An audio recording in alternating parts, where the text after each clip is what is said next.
Okay, so in the meantime, hello everyone, I'm Stefano. I'm a researcher at Nethermind.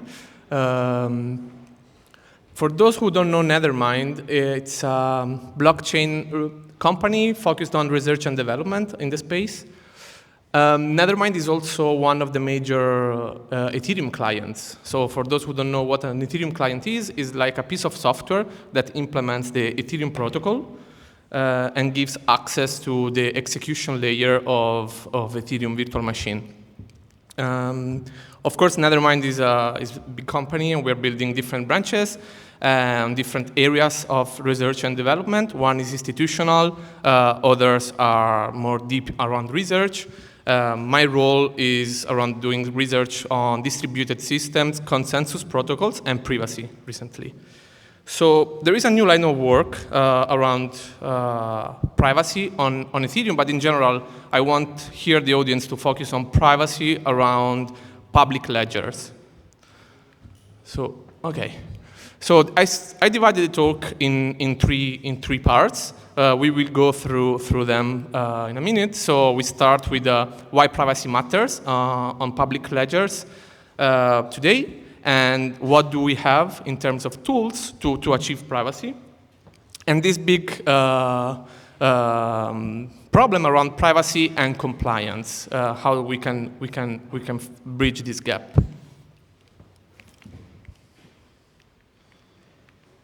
Okay, so let's start. Let's set the ground, like this was like a scientific papers. So in the model, the system model we have, it's a public blockchain, so a public ledger. And we all know that public ledgers are transparent and immutable, distributed ledgers of transactions. So transparent means that you have access to the data and the transactions that are happening there, and immutable, that is, you cannot, apart from some specific attack scenarios, you cannot change the story of the ledger. And yeah, so let's set the ground for a very basic, simple example you might have heard. You are running on a public ledger, you have your wallet, and you want to pay coffee in USDC. So when you go to a shop, you buy your coffee, and what happens there is that the merchant that is receiving the payment is actually able to inspect the payment. And this is because of transparency property of ledgers. So the amount and the counterparties are both visible just by checking on a blockchain explorer. So the full history and your balance could be also visible to the merchant. And this is something that you can do, right? So you can look on a blockchain explorer, and there is an address, and you can look at the balance of the explorer and the history of transactions. So everything is public and visible there. And this is actually around, like, people are building business models around this property. So there are companies like Harcam that are doing some analytics on public ledgers, and they actually successfully de-anonymized wallets in the recent history. So for example, here, they were able to de-anonymize the Robinhood wallet, which is a trading company in the US, as one of the largest Ethereum whales in the space. So this is one area of privacy is a concern, but at the same time, public rails adoption is growing. When I say it's growing, it means that public institutions are actually looking at public ledgers, and we can see it as the growth of the adoption in terms of stable coins, but also real-world tokenized assets, financial assets like treasury debt, commodities, and other type of assets. So people are actually looking at blockchains. So the thing is that for the last decade, institutions were looking at private permissioned chains, so closed environments, so that they can control because they were familiar with that. But now we are noticing this drift toward public ledgers like Ethereum. So we can say that privacy is the main challenge there. Public rails are winning the blockchain era, but privacy is now the blocker.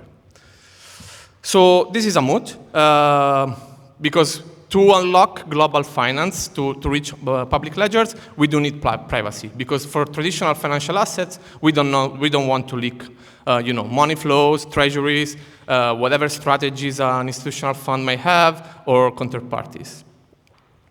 Okay, so we reached the first part. So on the second part, I want to discuss what do we have today for providing privacy on public ledgers. There are many use cases, but I would like the audience to focus on 3 major areas. So we want, when we are on public ledger, we want private transfers, right? So we want, when we do a payment or we do a transfer, we don't want to leak things like the amounts, the senders, and the counterparties. Another interesting area is private state computation. You can see it like if you have a private states, like an order book, and everything is encrypted there, and you want to do some computation over the order book for example, matching the orders. You can do it in a confidential, privacy-preserving way with private state computation. And then confidential data sharing is just self-explanatory. So just a little bit of context on the toolbox. We have many primitives. It's not just about encryption, but we do have some cryptographic techniques that we can adopt, and cryptographic primitives that we can adopt to achieve privacy. I will mention a few of them that covers the use cases I was mentioning. So we have ZK, zero-knowledge proofs, that allows you to prove statements in a privacy-preserving manner. We have FHE, fully homomorphic encryption, where you can actually perform computation over encrypted data. There are many trade-offs here, so we'll just list them. Trusted execution environments, where you encapsulate in a hardware the computation, but of course you have to trust the hardware. And then MPC, where you can split the work across different parties in a private way. All these parts come with trade-offs. So we will focus here on zero-knowledge proofs because of the most practical approach. And as a privacy model, we are looking into application-level privacy, where you implement the privacy solution on top of the application level in a smart contract, for example. There are many different approaches. So you can build, for example, private L2s on Ethereum, like Aztec, where you can relegate the privacy computation on a layer 2 and then leverage Ethereum just for settlement. So today we focus on application level privacy. There are talks later on today that introduce shielded pools, but I will briefly talk about them. So a shielded pool is an application level solution to provide a privacy layer to any asset that is living on a public ledger. And the idea is that you have a smart contract that implements a sort of shield level for your assets. So the way it works is that user will escrow their own funds into this smart contract, which retains a confidential registry of ownership of these assets. And users will leverage then zero-knowledge proofs to unlock the ownership and transfer payments. Everything under privacy-preserving constraints. So this is not something new. Zcash pioneered this solution, and then we have solutions on Ethereum that are leveraging smart contracts like Tornado Cash, Railgun, and privacy pools. We will have talks later about these folks. The properties we get, we have anonymity in the sense that we don't know in a transfer the sender and the receiver, everything is completely anonymous. Privacy pool provide unlinkability, so you cannot link transfers and deposit and withdrawals from the source and the destination. And then you have this thing of hiding balances. So external observers cannot see the balances of people. So the problem is that, okay, anonymity, we can do that today on Ethereum on the public ledgers, but this is not very good for financial markets, and we will see in a minute why. So, so this goes to the third part and final part of this talk, where we want to discuss privacy and compliance together. Why this is important? So, this is the Tornado Cash use case. Tornado Cash is a protocol that implemented a sort of shield pool technology. It's a mixer. And in August 2022, US authorities banned and sanctioned Tornado Cash because of 7 billion of illicit transactions. Because everything was anonymous, everything was private, so US authorities were just saying, okay, you are using it for money laundering, this kind of stuff. So the founder, Roman Storm, was actually indicted for money laundering in 2023. There have been some back and forth with US authority. Long story short, they decided that open source protocol and smart contract protocol cannot be sanctioned directly, but still there are some problems and some ongoing convicted things with the Roman Storm. And this is because they accused him to not implement, him and the developers, to not implement safeguards at the shield pool level. What are safeguards? So compliance safeguards is something that we are very familiar with in traditional finance.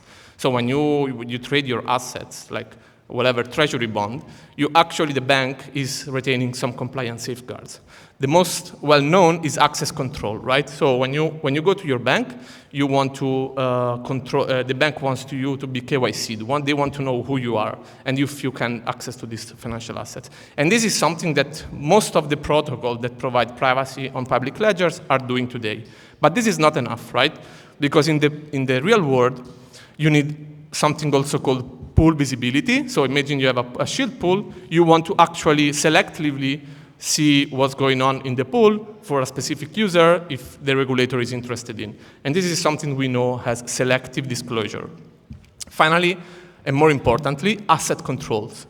So in CryptoPunk world, we want self-control, but in the real world, in financial assets, actually regulators want to retain some control. Because if there is some legal problem, they want to freeze an account, claw back the assets, and this is something that we cannot escape also on privacy level, privacy solution on public ledgers if we want to bring institutional adoption.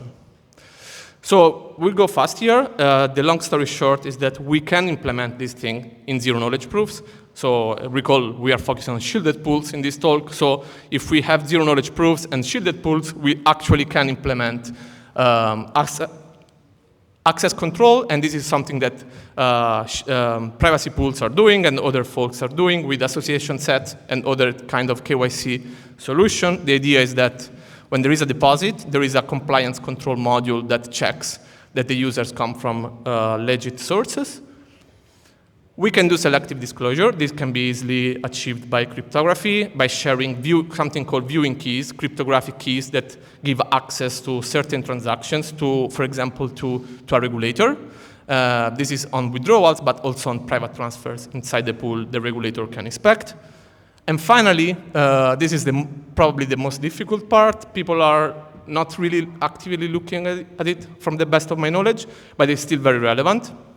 Implementing asset controls, like freezing an asset, clawing back functionalities within the pool in zero knowledge is quite difficult, but it's possible to do it, and that's what we are doing at Nethermind. Just to conclude, I want to show you this graph in which we have privacy and compliance. Let's say we have maximum privacy with Tornado Cash, but we don't have compliance, right? And then we have on the other way of the spectrum, full transparency on Ethereum, but we don't have privacy. So with shield pools, we go on this spectrum where every time we implement a compliance hook, we actually lose a bit of privacy. For example, if we have KYC on your pool, you actually reduce the access to the pool only to KYC users. So something called anonymity set is reduced.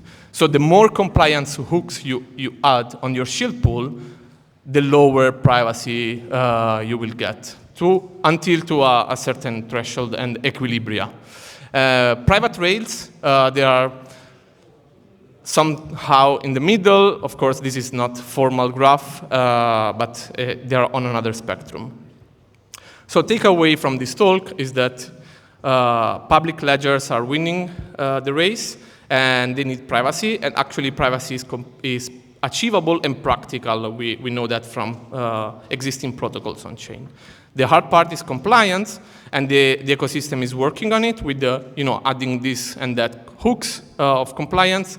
And what it matters really is that we have to ship a solution that provides full compliance rule to bring institutional finance on chain with the right trade-offs. So we can do it even configurable, like with a sort of policy on which type of compliance you need on your pool level. Thank you very much.